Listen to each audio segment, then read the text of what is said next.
All right, so we left off yesterday talking about Freud's personality structure, this idea of the id, the ego, and the superego. Okay. Now, one of his other theories that he kind of came up with in his studies of the mind and the unconscious was his theory of psychosexual stages, he called. So basically, this arose from the idea that the id is focused on the needs of erogenous zones or sensitive areas of the body. And he said that people feel shame about these needs and can get fixated at one stage, never resolving how to manage the needs of that or how, the needs of that zone's needs. Okay, so what are these stages? Well, the first stage is the oral stage from about 0 to 18 months old. And this is where the pleasure centers on the mouth, sucking, biting, chewing. Then he has the anal stage, which pleasure focuses on bowel and bladder elimination, coping with demands for control. The phallic stage is from about 3 to 6 years old, and this is the pleasure zone is the genitals, coping with incestuous sexual feelings. And the last one is the latency stage, 6 to puberty, a phase of dormant sexual feelings. And then the last one is the genital phase, which is puberty on, which is maturation of sexual interests. Now, you can imagine how this was received in the Victorian era when Freud came out with all of these things. And it was very controversial, and there was a lot of interesting kind of conversations, obviously, that could be had.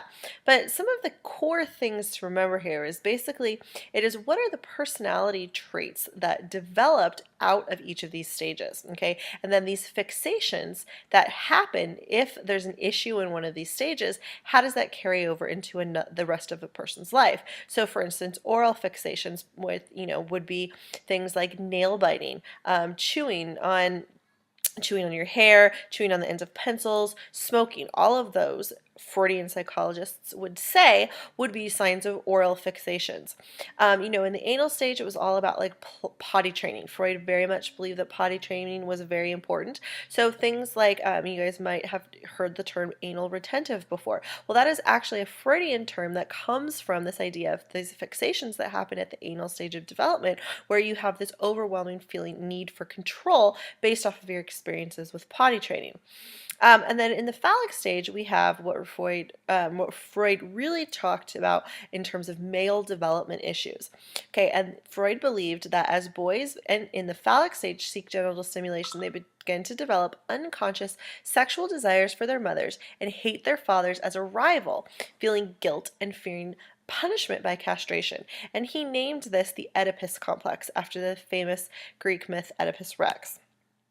So now, Freud said most males pass through this Oedipal complex without any issue, and then boys start to identify with their fathers rather than seeing them as a rival, and they start to this idea of identification that happens during the Oedipal complex is about taking on and developing a superego similar to your father's. And Freud said that this was a very important male developmental stage. Now, one of the other things that Freud, really kind of believed was that when we're anxious about our unacceptable wishes and impulses, we repress this anxiety with the help of the strategies below, which he called ego defense mechanisms. And basically what these are these are all things that we do to try and relieve this kind of unconscious anxiety that we have about our id's impulses. So some of the major ones, and this isn't everything, but some of the major ones are regression, reaction formation, projection, rationalization, displacement, and denial. Okay, we're going to talk about this a lot in class, so we'll go over these in a lot more detail. But the underlying thing with defense mechanisms are they're actually normal and healthy. Okay, defense mechanisms are not necessarily a bad thing. There are things that we do kind of just to give our unconscious mind a little bit more time to deal with whatever kind of anxiety that we are feeling or experiencing at that time. Now, which defense mechanism am I? Okay. The politician gives anti-gay speeches, then turns out to have homosexual tendencies. Okay. This would be reaction formation. Okay. Someone with an anger problem accuses everyone else of being angry and threatening. Projection. The victim of molestation in childhood may banish anxiety-arousing thoughts from his or her experience from consciousness. Okay, this would be repression. So sometimes some of these get confused, and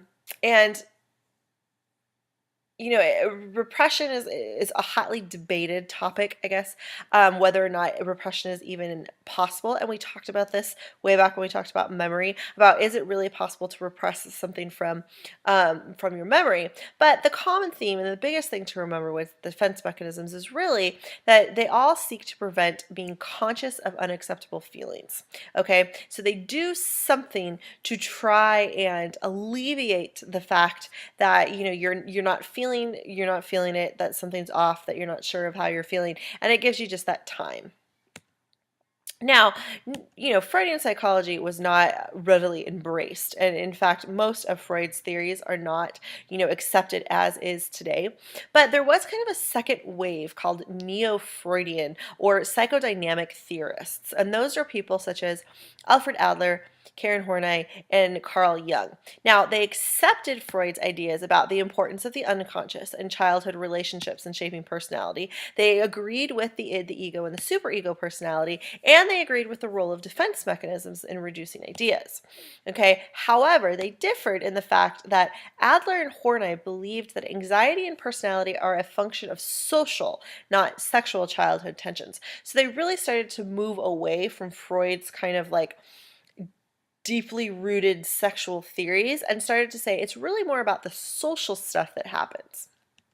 Okay, now, and Carl Jung believed that we have a collective unconscious containing images from our species' experiences, not just personal repressed memories and wishes. So Carl Jung kind of took it to the next level and really believed that this idea of this collective unconscious, and he said our id is kind of bubbling with all of these images from our species' experiences, not just our own personal ones. So, more about them. Carl Jung highlighted universal themes in the unconscious as a source of creativity and insight, found opportunities for personal growth by finding meaning in moments of coincidence. Carl Jung was very into coincidence, and he didn't really believe in coincidences. He very much kind of had this idea that everything happens for a reason, and if we can find the connections, we can solve stuff. He was very much into dreams. He was a very, very big dream analysis because he believed that our dreams were this dip into this collective unconscious. Alfred Adler focused on the fight against the feelings of inferiority as a theme at the core of personality. And though he even, although some people argue that he may have been projecting his own experience, and he came up with this idea of the inferiority complex, where a lot of our behaviors and a lot of our personality comes from the fact that we feel inferior, so we start to overcompensate for all of those feelings of inferiority. And Karen Horney criticized the Freudian portrayal of women as a weak superego and subordinate to men. She highlighted the need to feel secure in relationships. So again, she really emphasized this idea of social dynamics and kind of the childhood relationships that we had, moving away from the sexual piece of it and just looking solely at the social part of it. And she also really criticized Freudian, how he put down women so much, and he kind of looked at women as these inferior and never really cared about them. And so, and because they had the weak superego, and that because they had a weak superego, they needed to be taken care of by men, she kind of said, oh, no, let's reject that notion slightly, and then let's focus more about how we can help women. Now, what are some of the ways that we can assess the unconscious? Well, the psychodynamic personality assessments uses a lot of themes, okay? And he wanted them to be projected into the conscious world through free association and dream analysis. So they use something called projective test. These are structured, systematic exposure to a standardized set of ambiguous prompts designed to reveal inner dynamics. Okay, so the Rorschach ink block test, for instance, right? What do you see in these ink blocks? Well, the problem is that results don't link well to traits. There's very low validity in these tests, and different raters get different results. And so there's very low reliability in these tests as well. Oops. We also in class tomorrow, or in class, are going to be looking at something called the TAT, the Thematic Appreciation Test, and that's another kind of one of these projective tests that are supposed to delve into the unconscious mind and personality. Now, Freud's legacy. Freud benefited psychology. He's the father of modern psychology. But he's the first one that gave us ideas on the impact of childhood into adulthood, human irascibility, sexuality, evil, defenses, anxiety, the tension between our biological selves and our socialized civil selves. He really opened the door into a lot of further kind of research. Most colleges have courses related to psychoanalysis outside of psychology departments. I know some of you talked about this in history class, other history classes, and I know some of you have talked about this in English classes as well. So, psychoanalysis has kind of really revolutionized a lot of the academic world. Now, and Freud also gave us the specific concepts we still use, such as ego, projection, regression, rationalization, dream interpretation, the inferiority complex, oral fixations, sibling rivalry, and Freudian slips. Okay, so, and again, Freud's legacy, even though some of his stuff was really kooky, the fact that he was able to kind of come up with all of these ideas and spur further research really wasn't so bad for someone that had, over 100 years ago with no technology for seeing inside the brain. All of this kind of just came from his observations and work with others. So Freud's legacy really is lasting, even if we don't believe it 100%. All right, so next time we're going to pick up on the humanistic psychologists.